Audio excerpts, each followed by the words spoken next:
साथियों 15 अगस्त 1969 को जब इसरो की स्थापना हुई थी, तब भारत ने अंतरिक्ष की दुनिया में अपने एक नए सफर की शुरुआत की थी। और फिर आया 18 जुलाई 1980, जब भारत ने अपना पहला सफल ऑर्बिटल रॉकेट जिसका नाम था SLV-3 लॉन्च किया था, और दुनिया को यह बता दिया था कि भारत अब अंतरिक्ष की दौड़ में पीछे रहने वाला नहीं है।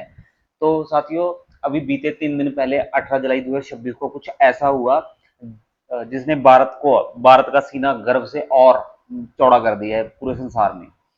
तो भारत के अंतरिक्ष इतिहास में एक ऐसा अध्याय जुड़ गया है जिसे आने वाली पीढ़ियां गर्व के साथ याद करेंगी, क्योंकि अ, इस दिन भारत की एक निजी कंपनी जिसका नाम है स्काई रूट एरोस्पेसिस, उसने अपना एक मिशन चलाया, एक मिशन आगमन के तहत अपना एक रॉकेट लॉन्च किया जिसका नाम है विक्रम 1 ऑर्बिटल रॉकेट। तो साथियों, यह रॉकेट कुछ कुछ खास है। क्यों खास है? क्योंकि भारत में यह पहला ऑर्बिटल रॉकेट है। ऑर्बिटल रॉकेट मीन्स एक ऐसा रॉकेट जो किसी ऑर्बिट में एक सैटेलाइट को छोड़ने के काबिल है। तो इससे पहले किसी भी प्राइवेट कंपनी भारत में किसी प्राइवेट कंपनी के पास ऐसा कोई रॉकेट नहीं था जो किसी सैटेलाइट को ऑर्बिट तक पहुंचा सके। तो साथियों, यानी ऐसा रॉकेट जो किसी सैटेलाइट को पृथ्वी के चारों ओर कक्षा यानी ऑर्बिट में स्थापित कर सकता है। साथियों, यह एक रॉकेट का लॉन्च नहीं है, सिर्फ एक रॉकेट का लॉन्च नहीं है, यह उस भारत की तस्वीर है जहां अंतरिक्ष अब सिर्फ सरकारी संस्थानों तक सीमित नहीं रहा, जहां अब भारत की निजी कंपनियां भी अपने रॉकेट बना रही हैं, उन्हें लॉन्च कर रही हैं और दुनिया के सामने अपनी तकनीकी क्षमता का प्रदर्शन कर रही हैं। साथियों, 18 जुलाई 1980 ने भारत को यह विश्वास दिया था कि हम अपना रॉकेट बना सकते हैं, और 18 जुलाई 2026 यह विश्वास और मजबूत कर रहा है अब कि अब भारत की निजी कंपनियां मीन प्राइवेट कंपनीज हैं जो भी अंतरिक्ष की नई सीमाएं तय कर सकती हैं। यही दिन भारत के अंतरिक्ष में भारत के इतिहास में एक अमिट शाही से लिखा जाएगा। तो साथियों, इस दिन क्या हुआ, जो स्काई रूट एरोस्पेस ने अपना first orbital rocket Vikram 1 launch कर दिया है। तो साथियों, इस रॉकेट का जो शेड्यूल्ड लॉन्च था वो 11:30 AM पे होना था, लेकिन 11:30 के जस्ट 5 मिनट बाद 11:25 पे कुछ तकनीकी टेक्निकल प्रॉब्लम आई, जिससे इसका लॉन्च थोड़ा 35 मिनट्स के करीब आगे हो गया। तो यह 12:05 PM पर लॉन्च हुआ। आइए साथी देखते हैं, जब इसका लॉन्च हुआ तो साथियों तमाम हस्तियों ने इनको स्काई रूट को कॉन्ग्रेचुलेशन देने स्टार्ट किया, और इन सबसे पहले नाम आता है हमारे प्रधानमंत्री PM मोदी का। तो PM मोदी ने जब इसका सक्सेसफुल लॉन्च हुआ तो स्काई रूट एरोस्पेस के CEO से टेलीफोन पर फोन कॉल पर बात की, उन्हें इस चीज की बधाइयां दी, और उन्होंने बोला that this achievement will encourage countless youngsters to dream bigger and innovative fearlessly. Means तो यह आने वाले इंडिया के यूथ को मीन्स प्रोत्साहन देंगे। तो जो स्काई रूट एरोस्पेस के CEO हैं उन्होंने भी प्रधानमंत्री को बताया कि आपका जो दिया हुआ एक लेटर था, एक स्लिप थी जिसमें वंदे मातरम लिखा था। देखिए, आपको उसकी जो तस्वीर है वो आपके सामने है कि यह अभी अंतरिक्ष में पहुंच चुका है। तो इसी विक्रम 1 में ये वाला जो स्लिप थी, पर्ची थी, वो भी अंतरिक्ष में पहुंच चुकी है। तो साथियों, तो जब इसका विक्रम 1 का सक्सेसफुल लॉन्च हुआ तो स्काई रूट एरोस्पेस के जो CEOs हैं पवन कुमार चंदना और उसके जो को फाउंडर हैं नागा भारत डाका, उनसे फोन कॉल पर बात हुई। हाँ जी साथियों, चलो आगे चलते हैं। तो इसी लाइन में फिर इसरो ने भी जो स्काई रूट एरोस्पेस है उनका जो मिशन आगमन में जो विक्रम 1 इनका रॉकेट है उसके सक्सेसफुल लॉन्च पर उनको कॉन्ग्रेचुलेशन दिए। हाँ साथियों, तो इन सब कॉन्ग्रेचुलेशन में पवन कुमार चंदना का जो उनसे पूछा गया कि हाँ जी कि ये बताइए आपके आगे के क्या प्लान्स हैं, तो साथियों उन्होंने अपने आगे के प्लान्स के बारे में बताया कि यह विक्रम वन का पहला लॉन्च था।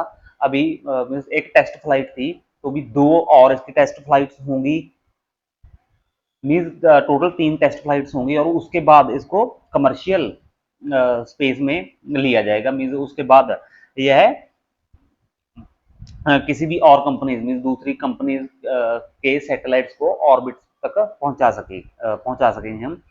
तो स्काई तो इन्होंने और आगे बताया कि हमारी जो स्काई रूट वन है वो विक्रम टू का भी जो लॉन्च है, टेस्ट है, वो 2027 में प्लान कर रही है। और उन्होंने बताया कि हमारी जो स्काई रूट कंपनी है, स्काई रूट कंपनी के जो फैक्ट्री इतनी कैपेबल है कि हम हर मंथ एक लॉन्च निकाल सकते हैं। हाँ साथियों, आगे देखते हैं। तो साथियों, अगर हम बात करें कि इसका जो विक्रम वन है, विक्रम वन में कितने पेलोड्स ऊपर गए, तो इसमें टोटल 6 पेलोड्स थे, जिनमें से जो 4 थे, 4 टेक्निकल सैटेलाइट्स थे और जो 2 थे वो आर्ट रिलेटेड कुछ चीजें थी। ऐसा से देखते हैं। तो अगर हम देखें मिशन आगमन में जो पेलोड्स थे 6, तो 6 के उनके थोड़ा उनके बारे में डिटेल में हम बात करते हैं। तो अगर हम देखें साथियों, जो मिशन आगमन विक्रम वन है, इसने अगर हम देखें कि जो पेलोड्स हैं वो कितनी ऊपर डिप्लॉय किए हैं, तो साथियों इन्होंने विक्रम वन में जो सैटेलाइट्स हैं वो 450 किलोमीटर, अगर हम अर्थ अर्थ से बात करें तो अर्थ की सरफेस से 450 किलोमीटर ऊपर लो अर्थ ऑर्बिट में, जिसको बोला जाता है लो अर्थ ऑर्बिट, उसमें अपने जो सैटेलाइट्स हैं उनको प्लेस किया।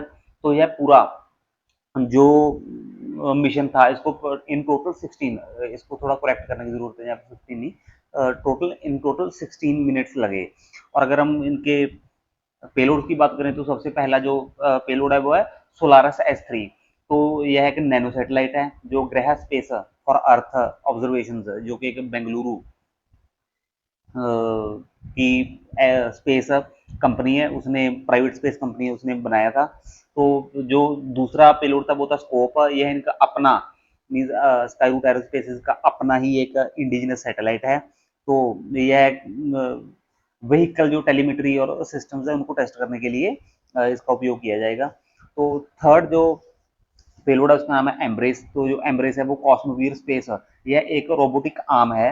रोबोटिक आर्म, इसका यूज क्या किया जाएगा, इसको जो अंतरिक्ष में डेब्रिस सैटेलाइट डेब्रिस बन जाता है, मीन जो सैटेलाइट्स डिफंक्ट हो जाती हैं, मीन जो जिनको डीकमीशन कर दिया जाता है, तो उस डेब्रिस को पकड़ने के लिए इस रोबोटिक आर्म का यूज किया जाएगा।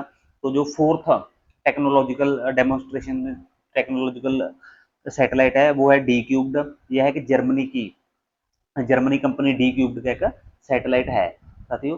तो अगर हम देखें सिंबॉलिक और कल्चरल आर्टिफैक्ट्स, जो 2 कल्चरल आर्टिफैक्ट्स थे उनमें से एक कॉस्मिक ब्लूम है। कॉस्मिक ब्लूम क्या है, यह एक पेंटिंग है, floral shaped art work created by Cosmos diamonds. तो यह एक लैब ग्रोन डायमंड्स से एक आप देख सकते हो एक फूल की शेप में बनाया गया है। और जो सेकंड जो लास्ट और सिक्स्थ पेलोड है वो है माइक्रो आर्ट पीस। तो ये क्या है कि 18 कैरेट गोल्ड नीडल है, 18 carat gold needle gold miniature rocket का थोड़ा सा डिजाइन है, जिसमें छोटे छोटे जो मीन्स एक राइस के ग्रेन के जितने साइज के डॉक्टर विक्रम साराभाई, सीवी रमन और एपीजे अब्दुल कलाम की जो स्टैचूज हैं वो बनाए गए हैं, वो इतने छोटे हैं कि जस्ट राइस के साइज के। हाँ जी साथियों, अगर हम बात करें विक्रम वन की, जो रॉकेट लॉन्च हुआ उसके बारे में, तो उसकी हाइट है वो आपको कहीं पे 22 मीटर मिलेगी, कहीं पे 23 मीटर मिलेगी। तो अगर हम विकीपीडिया की बात करें तो विकीपीडिया पे इसकी जो हाइट है वो 24 मीटर है। डायमीटर की बात करें तो यह डायमीटर मीन्स यहाँ से लेकर यहाँ तक है, ये वाला इसकी चौड़ाई, तो वो 1.7 मीटर है। तो यह एक 4 स्टेज्ड रॉकेट है, मीन्स इसकी जो स्टेजेस हैं वो 4 स्टेजेस हैं।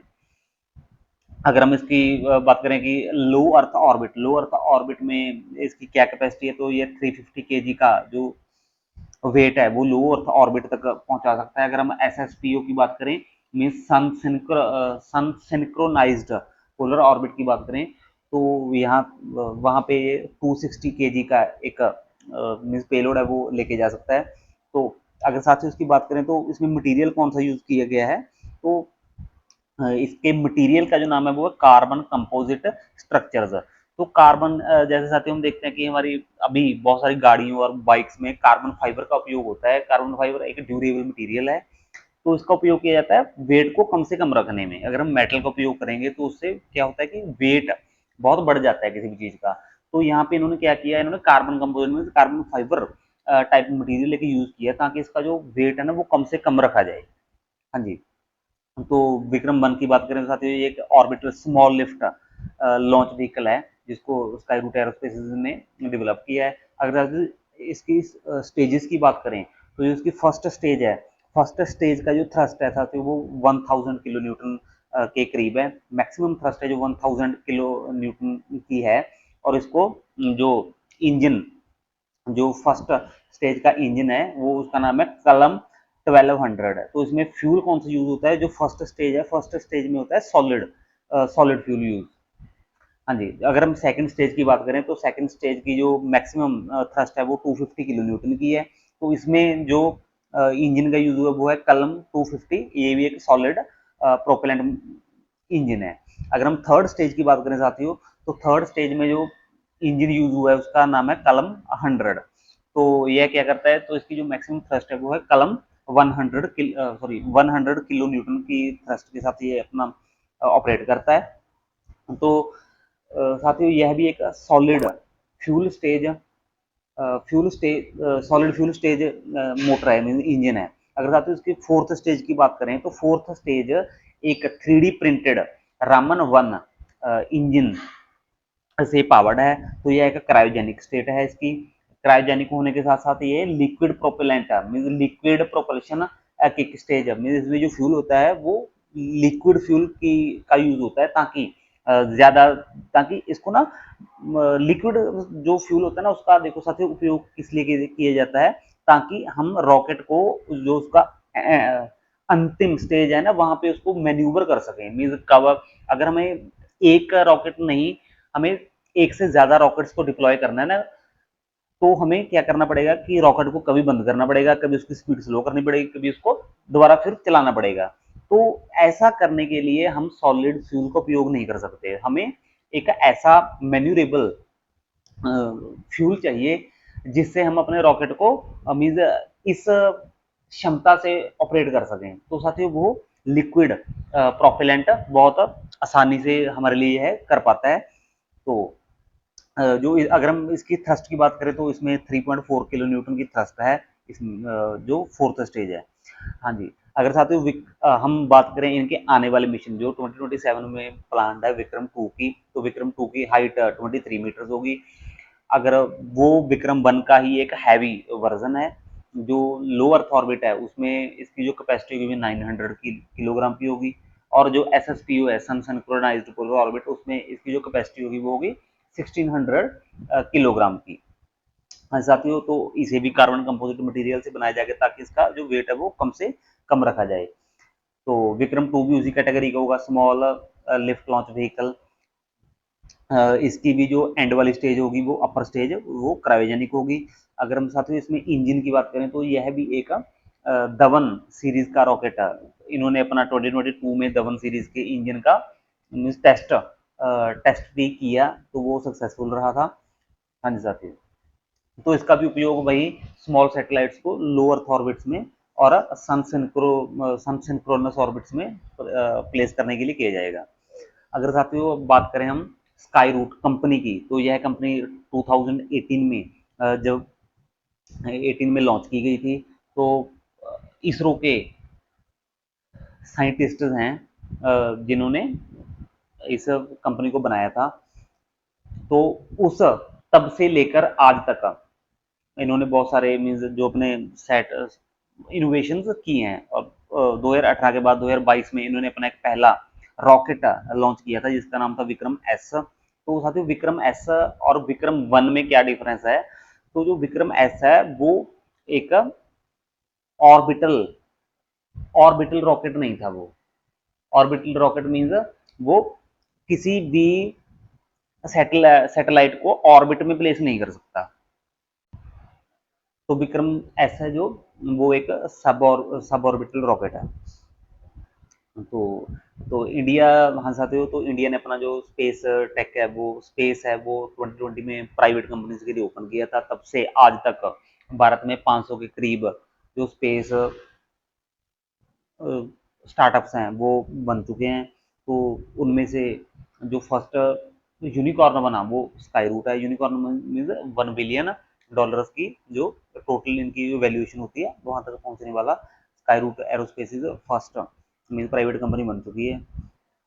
तो साथियों, जो भारत सरकार है उसका टीचा है कि जो इंडिया का स्पेस शेयर है, India share of the global space economy, उसको वो $44 बिलियन तक ले जाएगी 2033 तक का, मीन 2033 तक का। जो आज की डेट में कितना है, वो $8 बिलियन है। उसको बढ़ाकर मीन कितने साल रह गए, 7 साल में वो 44 बिलियन लगभग लगभग 5 साढ़े 5 गुना करने वाली है। तो साथियों, इसी लक्ष्य पर जो पवन कुमार चंदना है, स्काई रूट एरोस्पेस के सीईओ हैं, उन्होंने बताया कि उन्होंने गर्व से बताया कि स्पेस एक्स ने अपना जो पहला रॉकेट लॉन्च किया था उसको सक्सेसफुल होने के लिए 4 अटेम्प्ट लगे थे। तो 4th अटेम्प्ट में वो सक्सेसफुल हुई थी। लेकिन जो हमारा विक्रम 1 रॉकेट है वो फर्स्ट अटेम्प्ट में ही सक्सेसफुल हो गया। तो हमारी भी उनकी उनके लिए हमारी सबकी शुभकामनाएं उनके साथ हैं। तो इसी बात पर इस वीडियो को एंड करते हैं। अगर आपको वीडियो अच्छी लगी हो तो इसको लाइक करना, शेयर करना और चैनल को सब्सक्राइब करना। धन्यवाद।